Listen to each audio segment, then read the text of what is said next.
Menino, senta! Peraí, galera. Pô, peraí, deixa eu falar aí. Olha que eu vou tirar a ponta, hein?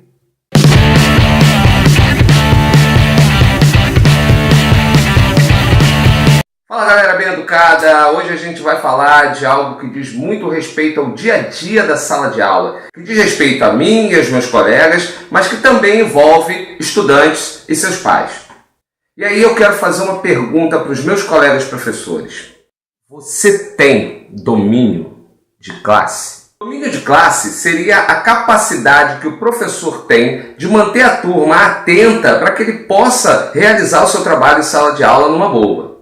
Esse é um dos vários temas polêmicos quando o assunto é educação escolar. Por um lado, eu tenho colegas que chegam a entrar em crise, principalmente no início de carreira, achando que o problema todo é deles, que eles não têm condições de dominar turmas. Por outro lado, a gente tem a galera da pedagogia e os gestores escolares que sempre que podem apontam para o professor como culpado. Alguns dos colegas mais experientes já apontam para a educação que os alunos não recebem em casa dos seus pais.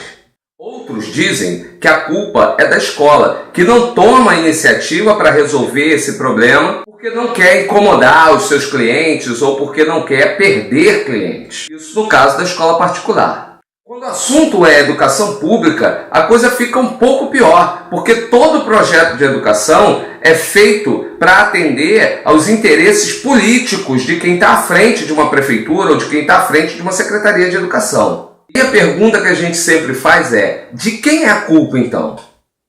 Na verdade, todos têm alguma responsabilidade nesse problema. Porque, de fato, não seria necessário que a gente desenvolvesse um potencial para dominar um grupo, para dominar uma turma, se o sistema como um todo funcionasse. Então, de fato, todos têm responsabilidade sobre esse problema. Primeiro, os pais, que fazem dos filhos o centro das atenções dentro de casa, mas esquecem de explicar a eles que numa sala de aula eles não serão o centro das atenções sozinhos, que há toda uma turma para ser trabalhada pelo professor. E ainda tem aqueles que toda vez que a escola toma uma medida disciplinar qualquer, vão até lá cobrar o porquê do filho estar sendo punido. E isso faz com que a criança, com que a adolescente, acredite que pode fazer tudo dentro da escola. As escolas têm a sua culpa também, porque todas elas têm regimentos que prevêem medidas muito claras para as questões disciplinares, mas que raramente são levadas adiante ou para não incomodar esse cliente chato que vai reclamar de tudo e apontar o dedo para a direção da escola, porque alguém resolve lavar as mãos diante da situação, porque não seria problema dele resolver aquilo ali, já que o pai não deu educação. O estudante, em especial o de ensino médio, tem muita responsabilidade sobre esse problema. Afinal de contas, ele já tem algum discernimento para entender o que é certo e o que é errado. E nós, professores, onde é que nós somos responsáveis por essa questão ou pela necessidade de termos domínio de turma? Nós somos responsáveis quando damos aula só para aquele grupinho pequenininho que nos dá atenção o tempo todo. Quando botamos um aluno para fora de sala na primeira oportunidade que temos. Quando não impomos nossa autoridade sobre um espaço que, do início das nossas aulas até o final delas, é nosso. É nesse ponto, no momento em que nós impomos a nossa autoridade em sala, que a gente ensina aos nossos alunos como é o mundo real, o mundo lá fora, o mundo dos chefes e o mundo dos líderes. Eu acho que você sabe a diferença entre esses dois, não sabe? Então, se você ainda não criou o seu sistema para domínio de turma, porque infelizmente não tem outro jeito, se a gente quiser sobreviver nessa profissão, se a gente gosta do que faz, a gente tem que dar um jeito. Eu vou dar algumas dicas aqui para você. Número 1. Domine o seu conteúdo. Não corra o risco do aluno te fazer uma pergunta qualquer ou de testar o seu conhecimento fazendo uma pergunta sobre algo que ele já sabe a resposta e te pegar. Se você não souber responder a algo, cara, não inventa, não tenta. Simplesmente diz: eu agora não tenho como te responder, mas na primeira oportunidade eu te passo essa resposta. Você pode conseguir durante um intervalo aquela resposta e na primeira oportunidade, cara, pega o aluno até no corredor e passa aquela resposta para ele. Dessa forma, você mostra que se interessou por ajudá-lo. E isso é algo fundamental para quebrar a barreira entre professor e aluno. Dica 2. Aluno não morde. Pode se aproximar dele numa boa. Deixa claro que você pode se tornar amigo dele, mas que você nunca vai ser um coleguinha. 3. Grito. Nunca. Não perca o controle. Muitas vezes é exatamente isso que alguns alunos estão esperando de você.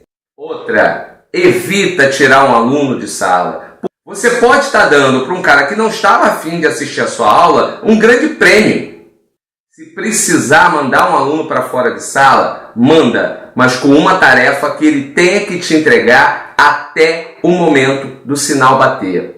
Aí, ele é que vai ter que escolher se estuda dentro de sala ou se estuda do lado de fora. Sem contar que quando você simplesmente tira um aluno de sala de aula, você transfere a responsabilidade para a escola, mas você também transfere a sua autoridade. Você pode estar assinando ali na frente dele que você não tem autoridade nenhuma e que você precisa o tempo todo passar o problema para alguém. 4. Planeje as suas aulas.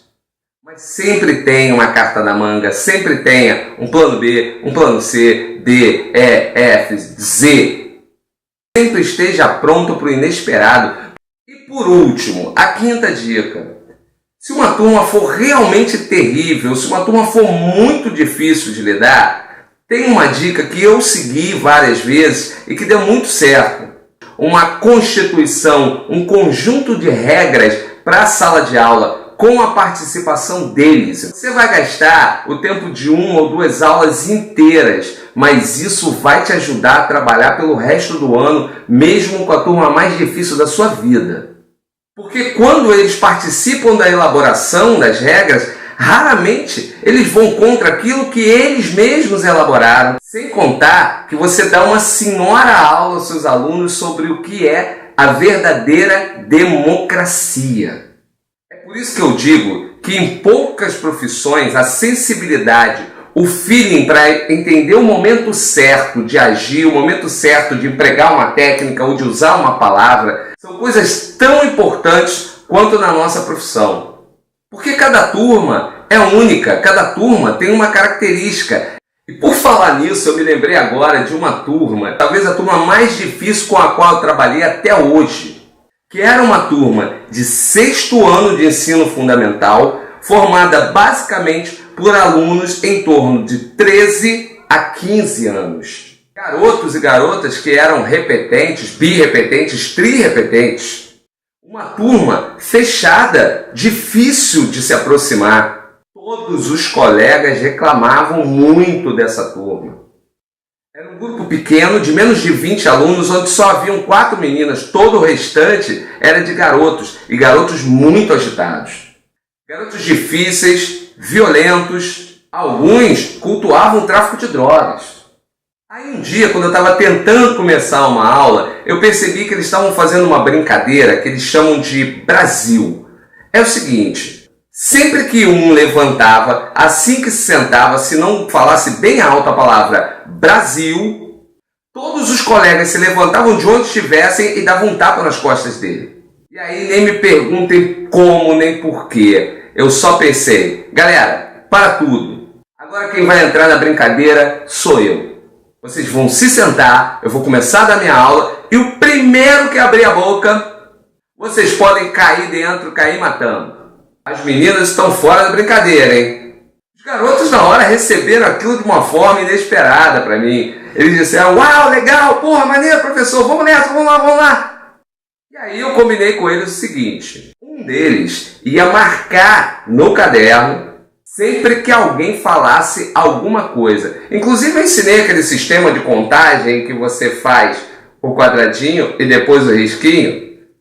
Tá vendo? A gente sempre ensina alguma coisa nova. E E aí, nas poucas vezes que alguém abriu a boca para falar alguma coisa durante a minha aula, esse aluno ia lá e marcava, para que depois da aula do lado de fora da escola, eles se juntassem e resolvessem lá o problema. Cara, foi a aula mais tranquila que eu dei nessa escola. E o mais importante, ela serviu para que a turma quebrasse aquela parede, aquela barreira que me impedia de me aproximar deles. A partir daí, eu consegui me aproximar dessa galera, eu consegui dar aulas para essa galera de uma forma que nenhum outro colega tinha conseguido.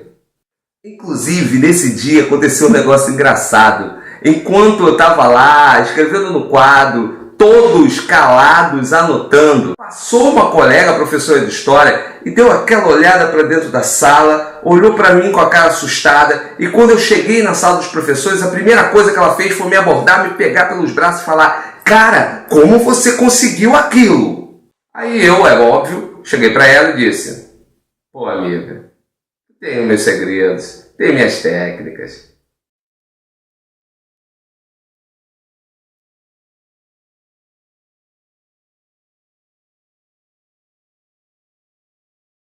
Então, meus queridos, boa sorte e boas aulas para vocês, meus colegas professores, e para vocês, estudantes que me assistem agora. Então foi isso, eu espero que dessa forma eu consiga colaborar um pouco com o trabalho dos meus colegas, espero que dessa forma eu consiga colaborar um pouco em prol da educação nesse país. E se você gostou desse vídeo, vai ali embaixo e marca o joinha. Se não gostou, pode marcar o ruinzinho. Assista aos outros vídeos do canal. Inscreva-se.